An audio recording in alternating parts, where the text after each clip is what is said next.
Olá, pessoas! Eu sou a Aninha, sejam muito bem-vindos ao Historiando a Moda.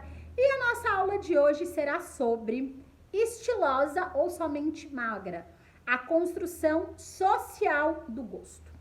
Há alguns meses tem sido levantado, principalmente nas mídias, um debate acerca do que nós apreciamos, reproduzimos, elogiamos quando falamos de determinados looks, elogiados, apreciados e repetidos, quando falamos corpos dentro do padrão estabelecido pela sociedade e quando esses mesmos looks utilizados por qualquer outro corpo fora do padrão são criticados e rechaçados com bastante veemência e inclusive utilizados como exemplos coletivos do que não se deve vestir se você está fora daquele padrão imposto pela sociedade. Esse debate é importante e relevante e eu sinto de vários temas muito caros e importantes a nós como pessoas e como sociedades, muito sobre o fenômeno moda, mas também ele fala muito, que é a questão que eu vou levantar aqui, sobre a construção social do gosto. Vou colocar aqui do lado a imagem de corpos diferentes utilizando a mesma combinação, que é a camiseta branca e a bermuda jeans. Eu apaguei os rostos, a ideia aqui é a gente falar sobre a ideia, o conceito que está sendo levantado neste debate, que é muito pertinente e muito relevante, principalmente quando a gente fala do fenômeno moda. Fato é que somos indivíduos gregários que temos a necessidade de aprovação de nossos pares, para nos sentirmos desejados, para nos sentirmos inclusos, muitas vezes para conseguirmos alcançar e almejar determinados patamares ou alcançar os nossos objetivos. É um tanto quanto inocente nós pensarmos que a nossa construção social do gosto, ela é apenas individual e totalmente autônoma. Visto que quando nascemos, somos colocados numa estrutura social que já existe, que tem determinados conceitos e valores que são arbitrária e impositivamente colocados a nós. Ou seja, a sua construção social do gosto, ela não acontece de maneira livre, autônoma e individual apenas. E uma proporção importante que faz, inclusive, com que o gosto seja individual e particular, que se dá nas suas experiências, nas suas vivências, as pessoas com quem você convive, o seu repertório, os seus referenciais, mas boa parte dessa construção se dá de maneira social. Que boa parte de nós, quando levantamos essa discussão, estamos inseridos numa sociedade que já tinha uma estrutura que se impõe sobre nós no momento em que nascemos. Essa construção social do gosto, que se soma à nossa construção individual do gosto, ela é impositiva quando nos deparamos com alguma imagem. E ela é muito e corriqueiramente utilizada quando nos deparamos com uma imagem de moda. E imagem de moda, eu estou sendo simplista e generalista.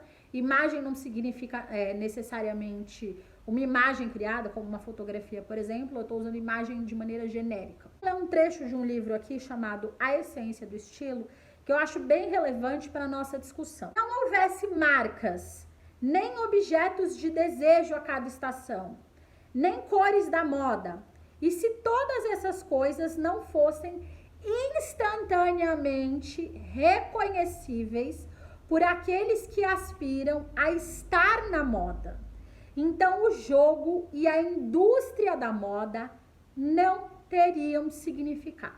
Eu trouxe esse trecho aqui. Esse trecho ele salienta boa parte de como o fenômeno e o mercado de moda se dão e existem. Todas essas coisas não fossem instantaneamente reconhecíveis.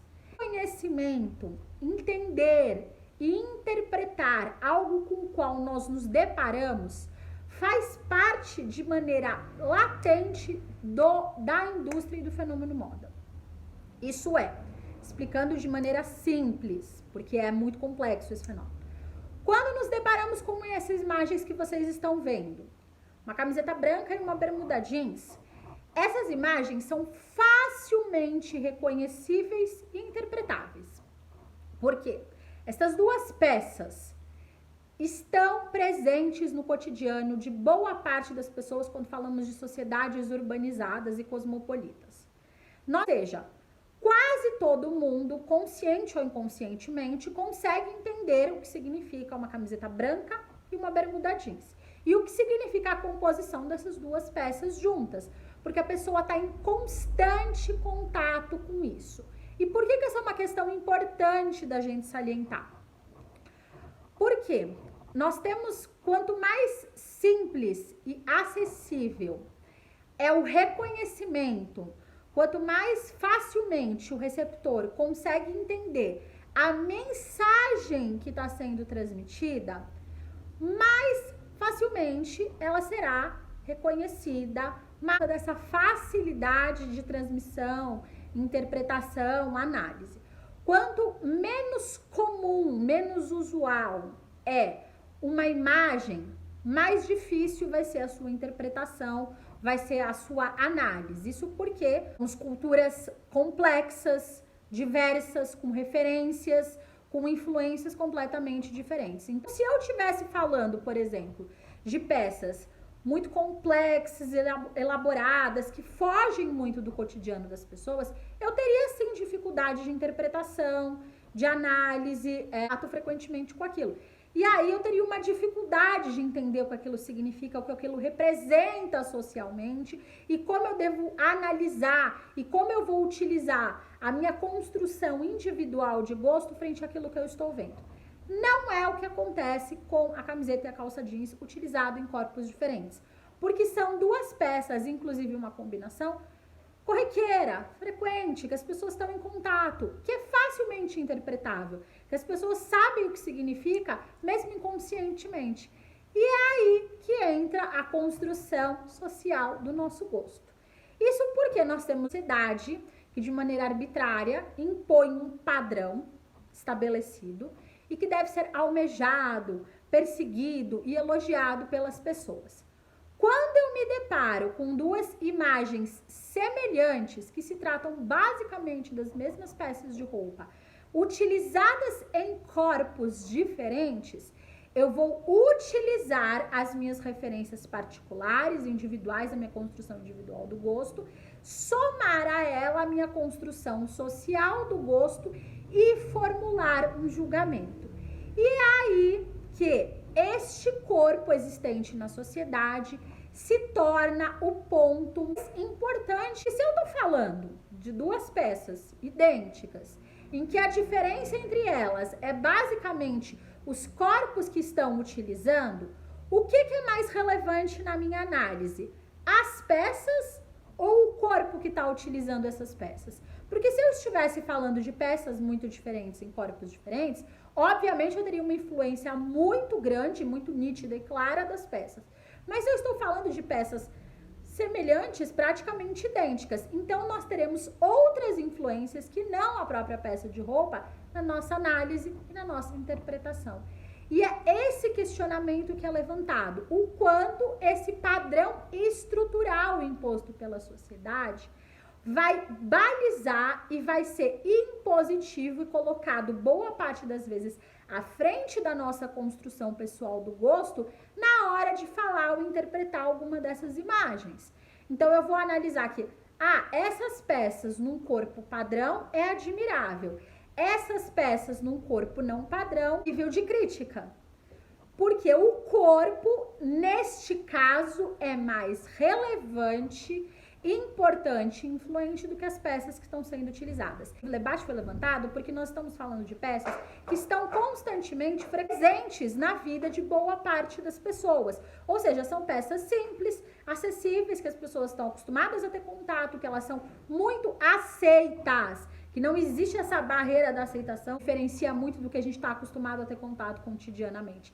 E que elas são, inclusive, aceitas ou consideráveis, apreciáveis, e as combinações dessas peças são apreciáveis exclusivamente porque estão colocadas num corpo padrão. Porque se a gente pegar essas mesmas peças e colocar ela fora de um corpo padrão, essas peças ou serão criticadas ou simplesmente nem sequer serão comentadas, porque fazem parte de um cotidiano presente na maior parte das pessoas. Isso é muito importante para a gente entender que esse corpo padrão, ele está aqui nessa análise. Ou seja, o que é estiloso e o que não é vai variar muito de indivíduo para indivíduo. Vai depender da construção social do gosto, vai depender da sua construção individual do gosto, vai depender das suas referências, das que você ocupa na sociedade, dos seus sonhos, daquilo que você almeja, dos seus valores pessoais individuais, do quanto essa sociedade está ou não influenciada por uma estrutura ou princípios religiosos. O que está sendo levantado nessa questão é quando a gente vai analisar e externalizar esta análise do que é estiloso ou não, feito com cautela, se o nosso olhar não está viciado e direcionado somente a reproduzir aquele padrão e enaltecer aquele padrão, ou se nós de fato estamos atentos a entender que aquela construção do guarda-roupa, aquele look criado, tem pontos que podem ser apreciados, que podem ser aplicados e reproduzidos. Olá, pessoas! Como a nossa discussão aqui versa sobre o tema e não sobre pessoas específicas, eu pedi para minha amiga Mari trazer o seu depoimento, a sua visão como mulher gorda inserida diretamente nessa estrutura opressora e que enxerga e analisa esse debate de uma outra perspectiva, de um outro ponto de vista, para que a gente possa analisar e entender ele de uma maneira muito mais abrangente. Fiquem agora com o depoimento da Mari. Olá, eu sou a Mari e eu fui convidada e trazer um pouco da minha opinião como pessoa gorda. A primeira coisa que eu queria exercitar com vocês aqui é um questionamento que todo mundo deveria fazer. Por que nós gordos somos vistos como pessoas desleixadas, pessoas doentes, pessoas que não podem ser bem-sucedidas? Ou como pessoas feias mesmo? Porque pessoas gordas, e principalmente gordas e pretas, não podem estampar tendências.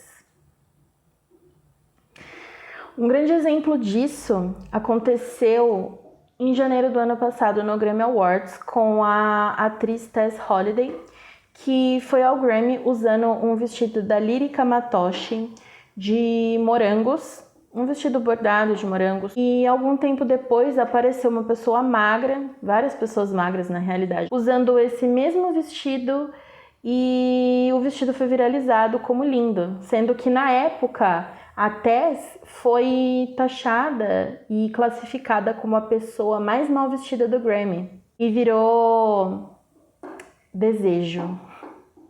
Por que pessoas gordas incomodam nesse nível, principalmente quando elas fazem sucesso? Afinal, o que é beleza? Beleza é um conceito criado pela sociedade. Beleza é uma coisa muito relativa e a gente precisa começar a naturalizar corpos gordos. Precisa não, a gente já deveria ter naturalizado. Quando a Ana me convidou para fazer essa pequena participação, eu fui fazer uma pesquisa e eu me deparei com diversos blogs, diversos vídeos no YouTube ensinando como disfarçar um corpo gordo. Que sociedade é essa que a gente vive, que a gente tem que se moldar num padrão para ser feliz? A gente está cansado disso, a gente está muito cansado. Eu sou gorda, eu não sou doente. Eu sou gorda, eu não sou suja, eu não sou feia e eu sou bem-sucedida. Gente, vamos começar a questionar. Ela não é estilosa, ela é apenas magra. Que essa é a questão mais relevante e importante quando a gente fala do estilosa ou somente magra.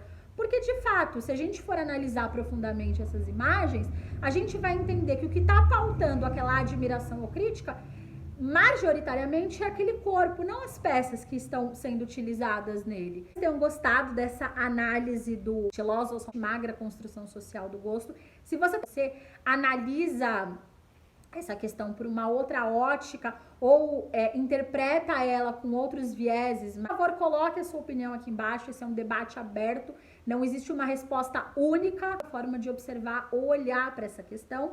Aqui no box de informação tem a referência desse livro, 2 livros que falam muito sobre estética, beleza, sobre construção, sobre gosto, que vai habilitar uma construção mais sólida do nosso conhecimento. Fatos também aqui do Historiando a Moda. Se você ficou com alguma dúvida, é só deixar aqui nos comentários, que como sempre eu terei o maior prazer de responder. Beijinho e tchau, tchau.